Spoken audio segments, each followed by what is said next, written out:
কে রে মামু এনে কি করস? এই যে কাজ করতেছি মামু। বিয়ে করবি করে মামু? এবার ঈদে বাড়িতে করবো মামু। যে গরম রে মামু, বেলার শরবত খাওয়াবো মামু। হ্যাঁ মামু, বেল তো আছে মামু, বেল খাওয়া লাগবে। রাস্তা দেখে আইসো, এখানে বেলের দোকান আছে। ওই নিচে দেখছি আমি। খাবি না? মামু এই যে বেল দেখা দেখ, বেল দেখা দেখ, বেল বেল। মামা একটা 30 3টা 100 একশো মামু, তার মানে হিসেব কেমন না?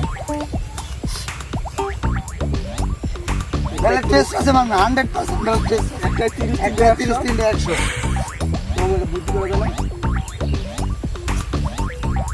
মামু এটা একটা বেল দাও। এই যে মামা এটা বেল এবার খাবে বড় ডিশ আছে। সেই এটা দাও। মামু সেই সাপ, এই যে নেন। আটা লুই। মামু নিয়ে সেই সাপ।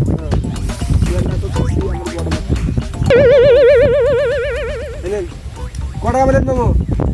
এই কাজ। মামু 90 টাকা পাইছি মামু। 90 টাকা বেজা। আর কত তিনটে দিন কত বলছিলে? 100 কত বলে এখন? 90 টাকা। কত কেন হইলো? ওগা মামু আপনি বললেন কেন? মাল আমি একটা 30 3টা 100 আর আমি 3টায় 90 টাকা বিক্রি করছি। তাহলে একটায় কত হইলো? 30 টাকাই হইলো। আর আপনি 30 টাকা হইলে একটা নিয়ে যাইতেন। আর এখন আপনি 3টা কিনছেন আগ্রহ জায়গায়। হ্যাঁ।